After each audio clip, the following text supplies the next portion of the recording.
আসসালামু আলাইকুম বুয়ার আর ভাইজানরা, মুই আবারও একখান পিঠার রেসিপি লইয়া হাজির হয়ে গেলাম। এটা হইল নরসিংদীর ঐতিহ্যবাহী নকশি পিঠার রেসিপি। এটা বানান কিন্তু খুবই সহজ আর খাইতে বেশ মশমশা ভালোই লাগে। আর বৃষ্টির দিনে যদি বানাইয়ে থুইয়ে লন, এরপর আস্তে আস্তে একটু একটু করে খাইবেন মজা মজা করে। আর মুই এর ডোহান তৈরির জন্য এখানে 1.5 কাপের নান পানি দিয়ে দিলাম। আজকে মুই বাজারের কেনা গুঁড়া দিয়ে, চাউলের গুঁড়া দিয়ে আর কি, শুকনো চাউলের গুঁড়া দিয়ে পিঠাহান বানামু। 1.5 কাপ পানি দিয়ে দিছি আর নুন দিয়ে দিছি, দিয়ে একটু নাড়াই দিলাম। পানিহান যখন এরকম ফুট ধরছে এই অবস্থায় দিয়ে দিলাম বড় 1 কাপ পরিমাণে ওই চাউলের গুঁড়া দিয়ে একটু ফাঁকা করে দিয়ে ডাইকে দিমু। যখন 2-3 হান উতলান উঠবে, মানে ফুটে উঠবে 2-3 ফিট, দেখবেন যে এই যে দেখেন 2-3 বার ফুটাইয়া এরপর ডাকনাহান সরাই হেলাইতে হইবে। ডাকনাহান সরাইয়া এই মনহান এইরকম লাড়াই সেরাই লইবেন গুঁড়া। এই যে দেখেন স্পেচুলা দিয়ে ভালোভাবে মিক্স করে লইলাম। এই যে ডোহান পেরায় কিন্তু ইয়ে গেছে। এখন এই ভালোভাবে এই যে নাড়াই সেরে এরপর আরও কিছুক্ষণ ডাইক্কে রাখমু। এই ডাইক্কে মিনিট 2-এর মতো ডাইক্কে রাখছি। এরপর একখান থালের মধ্যে লইয়া ভালো মতো কসলাই মশলাই মাইক্কে লইবেন একবারে, যেন কোনো দলামলা না থাকে মধ্যে, বুঝছেন? ভালো মতো মাইক্কে লইতে হইবে। সফট হয়ে একটা ডো বানাই লইবেন, হ্যাঁ পিঠের ডিজাইনগুলো একটা সুন্দরভাবে উঠবে। আর আমনেরা কেডা কোথায় দিয়ে মোর এই ভিডিও হান দেখেন অবশ্যই কমেন্ট করে জানাইবেন, যাতে মুই আপনাকে নামগুলো কইয়ে ধন্যবাদ জানাইতে পারি। আর এর ফায়ে মুই আবার একটু তেল দিয়ে দিলাম, ওই যে রান্দার সয়াবিন তেল আছে না, হেয়ে দিয়ে আবারও সুন্দর মতো মাখতে আসি, মানে কষলাইয়ে মশলাইয়ে নরম একখান ডো বানাই হেলাইলাম। এতে তেল দিলে ওইবি কি সুন্দরভাবে ডিজাইন হ্যান উঠবে, বুঝছেন? আপনারা টুথপিক বা ওই যে খাজুরের কাটা আছে না, হ্যাঁ দিয়েও কিন্তু এই ডিজাইন হ্যান তুলতে পারেন। মুই একখানে এই যে ডাকনা দিয়ে একটু দাগ কাটিয়ে লইলাম গোল। আজকে মুই মিনি নকশি পিঠা বানাম, বুঝছেন? 1 কাপ দিয়ে বেশ কয়েকখান কিন্তু পিঠা হইবে। এরপরে এই যে খাজুর কাঠের দিয়ে ডিজাইন হ্যান তুলতে আসি, তোলা কিন্তু খুবই সহজ। আর আপনাকে খাজুর কাঠা না থাকলে টুথপিক দেওয়া তুলতে পারবেন, সমস্যা নাই।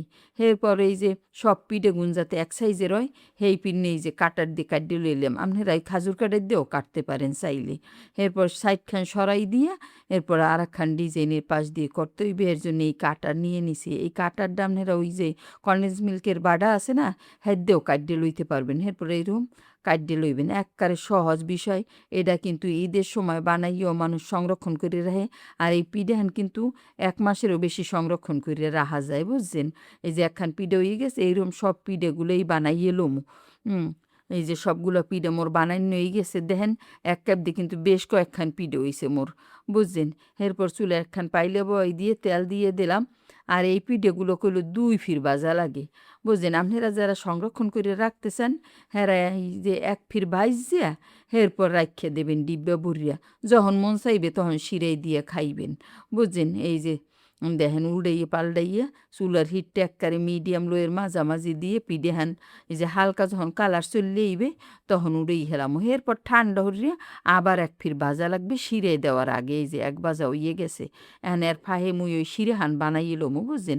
খাজুর মিডিয়া বা তালের মিডিয়া, চিনি চিনি দিয়ে অবশ্য দেয় না শিরা, খাজুর মিডিয়া দিয়ে বেশি বানায়। আর এই যে দারচিনি এলাচ দিলাম। মুই অবশ্য ওই যে বাজারের যে আস্তা গুড় সেইগুলো নিচে, এই জন্য পানি দিয়ে গোলাইয়ে নিতে আসি, বুঝছেন? গোলাইয়ে যখন দেখবেন একটু চটচটা অবস্থা হয়েছে, তখন বুঝবেন যে শিরিহান রেডি। একটু জাল দিয়ে লইতে হইবে আর কি, জাল দিয়ে হাতে তুললে দেখবেন যে চটচট একটা ভাব হয়েছে কিনা। সেই অবস্থায় শিরিহান পাশে সরাই রেখে আবার ওই যে ঠান্ডা পিঠেগুলো বাইজে লমু সুন্দর মতো মশমশা হরিয়ে এবার বাইজে লমু। আর যারা সংরক্ষণ করতে চান, হ্যাঁ ওই 1 ভাজা দিয়েই ঠান্ডা বানাই ডিব্বে বড়ি থুইবেন, যখন খুশি বাজে খাইবেন। এই যে বাজা হয়ে গেছে মোর পিঠেগুলো, দেন সুন্দর একটা কালারও চললেইছেন, উড়েই হেলাইতেছি। আর এদিকে শিরাও রেডি, শিরার মধ্যে দিয়ে দিলাম। এই যে দেখেন সবগুলো পিঠে দিয়ে চুলার জালটা জ্বালাই দিতে হইবে, জ্বালাইয়ে 2-1 বার ফুটে উঠবে যখন, তখন ওইয়ে যাইবে। এই যে দেখেন দুই একটা ফুটান দিয়ে এই উল্টাইয়ে পাল্টাই সব পিঠের গায়ে যাতে এই যে শিরা লাগে আর কি।